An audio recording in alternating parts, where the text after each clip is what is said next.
ഏറ്റവും കൂടുതൽ ഇന്ന് കുട്ടികൾ മാനസിക പ്രശ്നം അനുഭവിക്കുന്ന ഒന്ന് കോൺഫ്ലിക്റ്റ് ഉള്ള വേർപിരിഞ്ഞു പോകുന്ന മാതാപിതാക്കളുള്ളിടത്താണ്.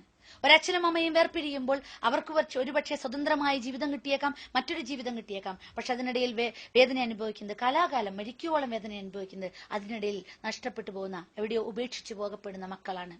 അവർക്ക് എത്രയൊക്കെ സൗകര്യങ്ങൾ കൊടുത്തിട്ടും കാര്യമില്ല. അവരുടെ മാനസിക തലത്തിലേക്ക് നമ്മൾ കൊടുക്കേണ്ട ഒരു ജീവിതമുണ്ട്. ആ ജീവിതം ഉപ്പയും ഉമ്മയും കാഴ്ചവെച്ചില്ലെങ്കിൽ തീർച്ചയായിട്ടും നമ്മുടെ കുട്ടികൾ അവർ നഷ്ടപ്പെട്ടു പോകും. നിങ്ങൾ നിങ്ങളുടെ നെഞ്ചോട് ചേർത്ത്, നിങ്ങൾ നിങ്ങളുടെ കൈപ്പിടിയിൽ ഒതുങ്ങിയെന്ന് വിചാരിക്കും നിങ്ങളുടെ കുട്ടികൾ നിങ്ങളുടെ കയ്യിൽ നിന്നിങ്ങനെ ഊർന്നു പോകുന്നത് നിങ്ങൾ പോലും അറിയാതെയായിരിക്കും. അതുകൊണ്ട് തീർച്ചയായും ശ്രദ്ധിക്കുക. അതുകൊണ്ട് ആ 14 വയസ്സ് മുതൽ 21 വയസ്സ് വരെയുള്ള കാലഘട്ടത്തിൽ നിങ്ങൾ അവരോടൊപ്പം കൂടുക, സാഹിബാവുക എന്ന പ്രവാചകൻ പറഞ്ഞത്. നിങ്ങൾ അവരുടെ കൂട്ടുകാരനാവുക.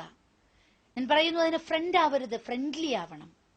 ഒരു ഫ്രണ്ട് ഒരിക്കലും ഉപ്പയോ ഉമ്മയോ ഫ്രണ്ട് ആകാൻ പാടില്ല, അതേസമയം ഫ്രണ്ട്ലി ആയിരിക്കണം. നിങ്ങളോട് എന്തും തുറന്നു പറയാനുള്ള ഒരു അവകാശം ഉണ്ടായിരിക്കണം.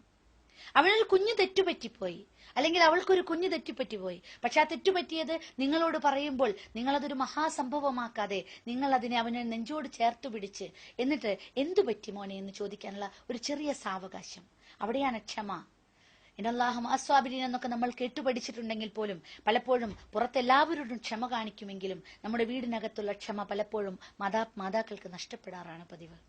നിങ്ങൾ ആലോചിച്ചു നോക്കുക, പുറത്തെല്ലാവരോടും നിങ്ങൾക്ക് ഒരിഷ്ടമില്ലാത്തവരോടും നിങ്ങൾ ചിരിച്ചു കാണിക്കും. പക്ഷെ വീടിനുള്ളിലേക്ക് കയറുമ്പോൾ നിങ്ങൾ ചെരുപ്പ് ഊരിയിടുമ്പോൾ അതിനൊപ്പം ക്ഷമയുടെ കുപ്പായം ഊരിയിടുകയാണെങ്കിൽ വീടിനുള്ളിൽ നിങ്ങളുടെ എല്ലാ ഫ്രസ്ട്രേഷൻസും പുറത്തുള്ള, അല്ലെങ്കിൽ നിങ്ങളുടെ മാനസികമായി ശാരീരികമായി നിങ്ങൾ അനുഭവിക്കുന്ന എല്ലാ പ്രയാസങ്ങളും അഴിച്ചു വെക്കുന്നത് വീട്ടിലാണെങ്കിൽ ആ വീട്ടിൽ ആ കുട്ടികൾ അനുഭവിക്കുന്ന പ്രശ്നം വലുതായിരിക്കും. നിങ്ങൾക്കൊരുപക്ഷെ പുറത്ത് മാതൃകായോഗ്യയായ ഒരു വനിതയോ മാതൃകായോഗ്യനായ ഒരു പുരുഷനോ ആവാം. പക്ഷെ വീട്ടിലൊരു മാതൃകായോഗ്യമായ മാതാപിതാക്കളാകണമെങ്കിൽ അതിനൊരുപാട് ബുദ്ധിമുട്ടുണ്ട്. അവിടെ നിങ്ങളുടെ ക്ഷമയുടെ കുപ്പായം നിങ്ങൾ എടുത്തണിഞ്ഞേ പറ്റൂ. നിങ്ങളുടെ മക്കളുടെ കണ്ണിലേക്ക് നോക്കി നിങ്ങൾക്ക് സംസാരിക്കാൻ കഴിയണം. പലപ്പോഴും ഇന്ന് നമ്മുടെ ടൈം മാനേജ്മെന്റ്, നമ്മുടെ ഓരോ വീട്ടിലെയും സമയമെടുത്ത് നോക്കിയാൽ, ഞങ്ങളെപ്പോലുള്ളവർ പലപ്പോഴും പറയാറുണ്ട്, ദിവസത്തിൽ ഒരു നേരമെങ്കിലും നമ്മൾ ഒരു മേശയ്ക്ക് ചുറ്റുമിരുന്ന് ഭക്ഷണം കഴിക്കണമെന്ന്. പലപ്പോഴും ഒരു മേശയ്ക്ക് ചുറ്റുമിരുന്ന് വൈകുന്നേരങ്ങളിൽ ഭക്ഷണം കഴിക്കുമെങ്കിലും പ്ലേറ്റ് എടുത്തു കഴിഞ്ഞാൽ എല്ലാവരുടെയും രൂപം മാറും. കാരണം എല്ലാവർക്കും നമുക്കിപ്പോൾ ഒരു കിബിലയുണ്ട്. നമസ്കരിക്കുന്ന കിബില മാത്രമല്ല, വേറൊരു കിബിലയുണ്ട് വീട്ടിൽ. അതിനനുസരിച്ച് നമ്മുടെ പാത്രങ്ങളൊക്കെ മാറും. അതുകൊണ്ട് നമ്മൾ പരസ്പരം മുഖം കാണുന്നില്ല. ദൃശ്യമാധ്യമങ്ങൾ നമുക്ക് ഒരുപാട് നല്ലതാണ്, ഒരുപാട് അറിവുകൾ തരുന്നു. പക്ഷേ അതിനടിമകളാവരുത്. നമ്മൾ ഏത് സംരംഭത്തിന്റെയും അടിമകളാകുന്നതോടുകൂടി നമുക്ക് നമ്മുടെ വ്യക്തിത്വം നഷ്ടപ്പെടുന്നു. നിങ്ങൾ ആലോചിക്കുക, സീരിയലിന് അടിമപ്പെട്ട ഒരു ഉമ്മ, കമ്പ്യൂട്ടറിലും ഫേസ്ബുക്കിലും അഭിനമിച്ചുകൊണ്ടിരിക്കുന്ന, അല്ലെങ്കിൽ ബിസിനസിന്റെ കാര്യങ്ങൾ മാത്രം ചർച്ച ചെയ്യുന്ന ഒരു ഉപ്പ, മകന്റേതായ സ്വകാര്യ ലോകത്ത്, മകളുടേതായ സ്വകാര്യ ലോകത്ത്. ആരും വിചാരിക്കുന്നു മറ്റൊരാൾ തങ്ങളുടെ സ്വകാര്യ ജീവിതത്തിലേക്ക് കടന്നു വരരുത്, അതുകൊണ്ട് ഉമ്മാക്ക് സുഖം, ഉപ്പാക്ക് സുഖം, മകനും മകൾക്കും സുഖം. പക്ഷെ ആ സുഖത്തിനപ്പുറം അവർ തമ്മിൽ കൂടിച്ചേരുന്ന ഒരു സമയം ഇല്ല. അതുകൊണ്ട് തന്നെ പിന്നീട് അവരുടെ ജീവിതത്തിലേക്ക്, മക്കൾ ഒരു കുടുംബ ജീവിതത്തിലേക്ക് വരുമ്പോൾ അവർക്ക് കുടുംബത്തിന്റെ ഒരു സുഖം അനുഭവപ്പെടുന്നില്ല. കുടുംബത്തിനൊരു സുഖമുണ്ട്, അതവർ കൂടിച്ചേരുന്നതിലൂടെയാണ്. കൂടുമ്പോൾ ഇമ്പമുള്ളതാണ് കുടുംബം. ആ ഇമ്പം നഷ്ടപ്പെടുന്നത് ഇത്തരം സ്വകാര്യതകൾ, ഓരോരുത്തർക്കും സ്വന്തമായ സ്വകാര്യത വരുമ്പോഴാണ്. നിങ്ങൾ ആലോചിച്ച് നോക്കുക, പണ്ട് ഇത്രയേറെ സൗകര്യമില്ലാത്ത വിശാലമായ ഇടങ്ങൾ ഉണ്ടായിരുന്നില്ല നമ്മുടെ വീട്ടകങ്ങൾക്ക്. അതേസമയം വീടിന് പുറത്ത് വിശാലമായ അകങ്ങൾ ഉണ്ടായിരുന്നു. ഇന്ന് വീടിന് സൗകര്യം കൂടി, നമ്മുടെ വീടുകൾക്കൊക്കെ സൗകര്യം കൂടി. അതിനൊക്കെ വീടിനേക്കാൾ മനോഹരമായ മതിലുകൾ പുറത്തു പണിതു. അതിനേക്കാൾ മനോഹരമായ മതില് നമ്മുടെ മനസ്സകങ്ങളിൽ പണിതു. നിങ്ങളും നിങ്ങളുടെ കുട്ടിയും തമ്മിൽ അതിനിടയിൽ വലിയൊരു മതിൽക്കെട്ട് ഉണ്ടോ ഇല്ലേ നോക്കുക. അവന്റെ മനസ്സറിയാൻ നിങ്ങൾക്ക് കഴിയുന്നുണ്ടോ? നിങ്ങളുടെ കുഞ്ഞിനെ എത്രത്തോളം നിങ്ങൾക്ക് അറിയാൻ കഴിയുന്നുണ്ട്? അതിലേക്ക് നിങ്ങളൊന്ന് ആലോചിച്ച് നോക്കുക. ഒരു കുഞ്ഞു കുഞ്ഞു കാര്യങ്ങൾ വന്നാൽ പോലും പൊട്ടിത്തെറിക്കുന്ന ഒരു ഉമ്മയാണെങ്കിൽ എങ്ങനെയാണ് നിങ്ങളുടെ കുട്ടി നാളെ ഇങ്ങനെ ചിന്തിക്കാതിരിക്കുക? എന്റെ ഉമ്മ വേറെ ഒരു ഉമ്മയായിരുന്നെങ്കിൽ. കഴിഞ്ഞ വർഷം ഒരുപാട് സ്കൂളുകളിൽ ഹെൽത്ത് ഡെസ്കിന്റെ പ്രോഗ്രാമുമായി ബന്ധപ്പെട്ട് ഒരു പ്രോഗ്രാം ചെയ്തു.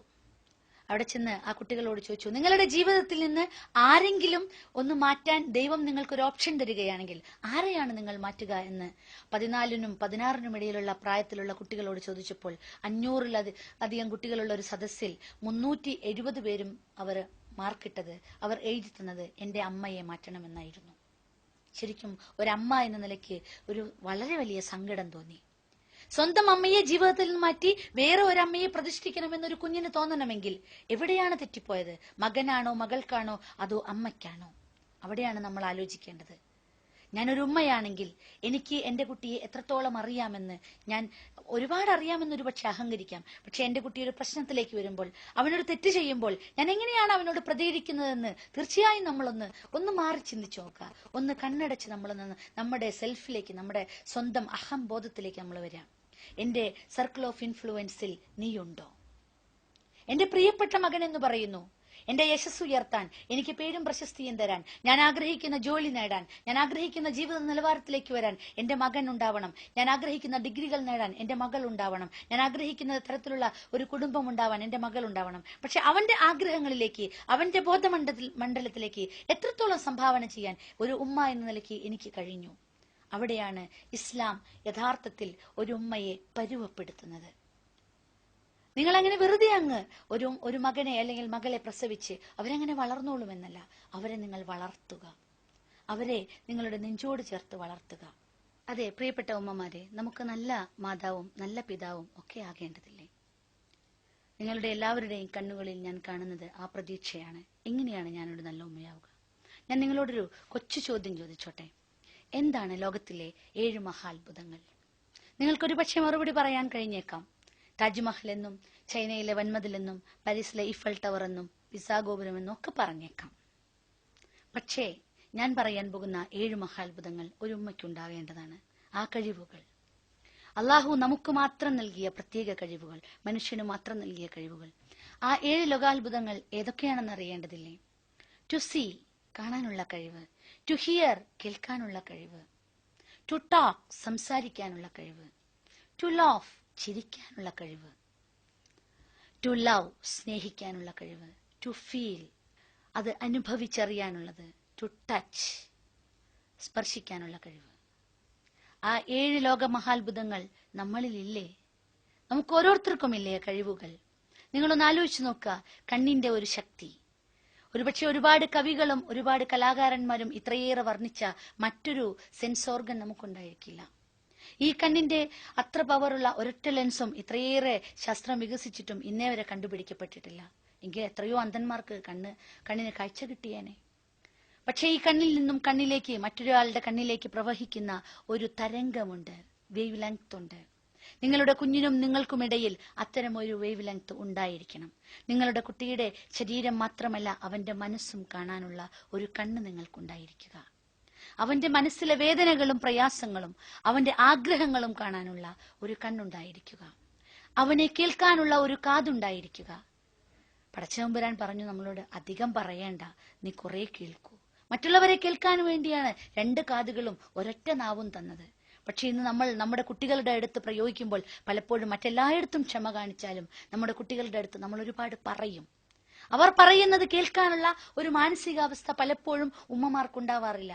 നീ അങ്ങനെ തന്നെയാണ്, അല്ലെങ്കിൽ ഞാൻ പറയുന്നത് അങ്ങ് കേട്ടാൽ മതി, ഈ പറയുന്നത് അങ്ങോട്ട് അനുസരിച്ചാൽ മതി എന്നൊക്കെ കമാൻഡ്സ് ആണ് നമ്മൾ പലപ്പോഴും, ആജ്ഞകളാണ് പലപ്പോഴും നമ്മൾ കൊടുക്കാറ്. നമ്മൾ പലപ്പോഴും ഒരു പക്ഷേ ഒരു കുഞ്ഞു തെറ്റ് ഒരു ഉമ്മയ്ക്ക് പറ്റിയാൽ, മക്കൾക്ക് പലപ്പോഴും തെറ്റുപറ്റും, നമ്മൾ ശാസിക്കാറുണ്ട്. മക്കൾക്ക് തെറ്റുപറ്റിയാൽ ശാസിക്കുന്നിടത്ത് തന്നെ നമ്മൾ പറയുന്ന ഒരു രീതിയുണ്ട്. ഒരു കുഞ്ഞ് എന്തെങ്കിലും ഒരു കുസൃതി കാണിച്ച് ഓടി വന്നാൽ അപ്പോഴത്തെ ദേഷ്യത്തിന് ഉമ്മ ഒന്ന് കൊടുക്കും, ബാക്കി വാപ്പ വരട്ടെടാന്ന് പറയും. അഥവാ ഇപ്പൊ കിട്ടിയത് പോരാ, വാപ്പ വരുന്നവരെ മാനസികമായി അവൻ എന്തോ അനുഭവിക്കണം, വിഷമം അനുഭവിക്കണം. നിങ്ങൾ ആലോചിച്ച് നോക്കുക, നിങ്ങളോടാണ് അങ്ങനെ ഒരാൾ പറഞ്ഞതെങ്കിൽ എന്തായിരിക്കും നിങ്ങളുടെ മാനസികാവസ്ഥ?